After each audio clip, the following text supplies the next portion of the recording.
ஏற்றம் கடினம் கடினம், கருணை கடலும் துணை வருவார். கரிமலை இரக்கம் வந்தவுடனே பெருநதி பம்பையை கண்டிடுவார். சுவாமியே ஐயப்போ ஐயப்போ சுவாமியே. என்ன வீரமணி சார் இது எடுத்த உடனே பயமுத்துறீங்க? கரிமலை ஏற்றம் கடினம் கடினம். ஆமாங்க, கரிமலை ஏற்றம் கடினம் கடினமே. இந்த இடத்துல நமக்கு என்ன தெரியுமா உதவும்? நான் எல்லாத்தையுமே அதான் சொல்கிறேன். அதனால தான் இந்த 41 நாள் 42 நாள் விரதம் இருக்குது. 48 நாள் எது இருந்தாலும் பரவாயில்லைங்க. ஐயப்பருக்கு ஒரு வாரம் எக்ஸ்ட்ரா விரதம் இருந்தால் தப்பு கிடையாது. நம்ம உடம்புக்கு இன்னும் ஒரு 8 நாள் இன்னும் ஒரு நல்ல ட்ரீட்மெண்ட் கிடைக்கும். நம்ம உடம்பை சரி பண்ணிக்கலாம் இன்னும் 8 நாளில். அதனால் தப்பு கிடையாது.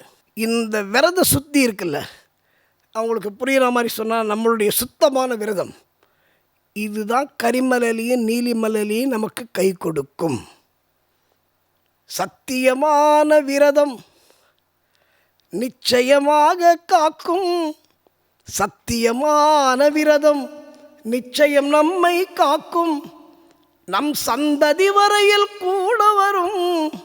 பாருங்க, நம் சந்ததி வரையில் கூட வரும். நமக்கு சத்திய தரிசனம் காட்டிவிடும்.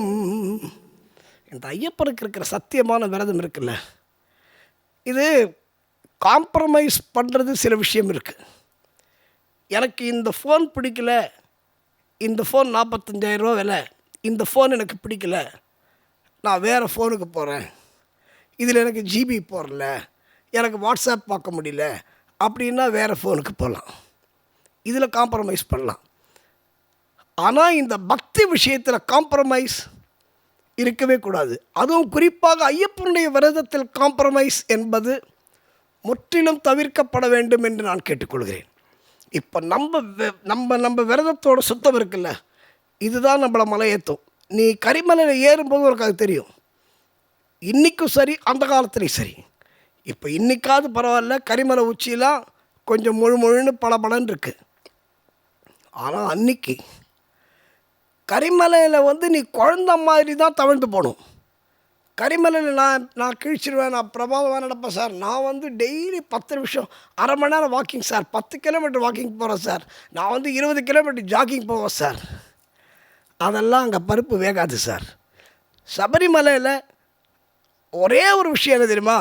சபரிமலையில் எனக்கு எல்லாம் தெரியும் நீ நினச்சின்னு போனேன்னா, இது சபரிமலைக்கு நம்ம போகிற விஷயமே எனக்கு எல்லாம் தெரியும், நான் பெரிய ஆள், இது இருக்கக்கூடாதுன்னு தான் நம்ம சபரிமலைக்கே போகிறோம். அப்படி இருக்கும்போது அங்கே போய் நான் நீ வாக்கிங் போகலாம், நீ பெரிய நீ ஜாக்கிங் போகலாம், எல்லாம் ஜாக்கிங் போகலாம், ஹார்சிங் போகலாம், எல்லாம் போகலாம். ஆனால் கரிமலைக்கு வந்தாச்சுன்னா அது ஏழையாக இருந்தாலும் சரி, பணக்காரனாக இருந்தாலும் சரி, குழந்தையாக இருந்தாலும் சரி, பெரியவராக இருந்தாலும் சரி, தவழ்ந்து தான் சார் ஏறி ஆகணும். அங்கே தான் வச்சான் ஐயப்பன். இப்போது உன்னோட விரதத்துக்கு ஆசிட் டெஸ்ட் எங்கே தெரியுமா? எக்ஸாமினேஷன் கரிமலையில், அடுத்தது நீலிமலையில். அதனால தான் நீலிமலை ஏற்றம் ஒன்றால் முடியாது கண்ணு, சிவபாலனும் ஏற்றிடுவார், சரண்டர் ஆகன்றான். இப்போது ஐயப்பன்ட்ட சரண்டர், நான் ஏற்கனவே பல தொகுப்பில் இது சொன்னேன். ஐயப்பன்ட்ட நீ சரண்டர் ஆகிட்டன்னா ஒன்று அவன் பார்த்துப்பான். என்னோடய லைஃப் அப்படி தான் சார், என்னோடய லைஃப் அப்படி தான். என்னோடய லைஃப்னால் பெருமைக்கு நான் என்ன பெரிய ஆளான்னு ஒன்றும் கிடையாது. ஆனால் ஒவ்வொருவருடைய வாழ்விலும் ஐயப்பன் உங்களுக்கு துணையாக நிழலாக வருவான் என்பது சத்தியம். இதை நீங்கள் சபரிமலைக்கு போகும்போது மட்டும் இல்லை, வருஷத்தில் 365 நாளும் நினைக்கிறோம். எங்கள் நம்பியார் சாமி சொல்லுவார், சார் ஐயப்பன் சீசன் வந்தாச்சு அப்படின்வார். அப்போ நம்பியார் சாமி திரும்பி கேட்டார், ஏடா ஐயப்பன் என்ன சீசனா? ஐயப்பன் என்ன ஆரஞ்சா, ஆப்பிளா, வாழைப்பழமா? என்னடா ஐயப்பன் சீசன்? வருஷத்தில் 365 நாளும் ஐயப்பன் சீசன் தான் அப்படின்னு சொல்லுவார். என் பாட்டில் கூட இருக்குது, வருடம் முழுதும் நிரந்தரமான லௌகீகம், வருடம் முழுதும் நிரந்தரமான லௌகீகம், கார்த்திகை மாதம் தற்காலிகமாய் சந்நியாசம், லௌகீகத்தில் தற்காலிகமாய் டெம்பரரி தான். பேக்கெட் எவ்வளோ ரூபா இருந்தாலும் நீ மாலுக்கு போனால் அந்த 10,000 ரூபா காலி இல்லையா? லௌகீகத்தில் தற்காலிகமாய் பல சுகம் உண்டு, ஆனால் சந்நியாசத்தில் தானே பூரண சந்தோஷம் உண்டு, சந்நியாசத்தில் தானே பூரண நிம்மதியும் உண்டு. குருவே குருவின் குருவே சரணம் ஐயப்பா, வருவேன் வருவேன் வருவேன் சபரி மெய்யப்பா. அந்த பாட்டில் இன்னொரு வரி வரும். சொந்தம் பந்தம் சூழ்ந்த வாழ்க்கையில் ஐயப்பா, சொந்தம் பந்தம் சூழ்ந்த வாழ்க்கையில் ஐயப்பா, நான் நாடகமாடி வாழ்ந்து வருகிறேன் ஐயப்பா. இந்த நாடக வாழ்க்கை சலித்தால் சபரி வருவேனே, என் அரிதாரத்தை அரிகரன் மைந்தா கலைப்பேனே அழிப்பேனே. நம்மளோட இண்டிவிஜுவல் பர்சனாலிட்டின்னு இருக்குல்ல, எல்லாருக்குமே ஒன்று உண்டு. நான் சூப்பர்ரா, நான் பெரிய ஆள்றா, இது எல்லா மனிதர்களுக்குள்ளும் இருக்கிறது. இது செலிப்ரிட்டியாக இருந்தாலும் சரி, சாதாரண மனுஷனாக இருந்தாலும் சரி, அவனுக்கு ஒரு திமிரு இருக்கும். இந்த திமிரெல்லாம் அடங்குற இடம் சபரிமலை தான். உண்மையா என் அரிதாரத்தை, என்னோட மேக்கப்பை ஹரிகரன் மைந்தா அழிப்பேனே, நான் பிழைப்பேனே. குருவே குருவின் குருவே சரணம். இதுதாங்க உண்மை. நம்ம ஆணவத்தை தூக்கி போடுற இடம் சபரிமலை. இந்த ஈகோவை தூக்கி போடுற இடம் சபரிமலை. இது எங்கே தெரியுமா நமக்கு தெரியும்? சபரிமலையில் கரிமலையில் தெரியும்.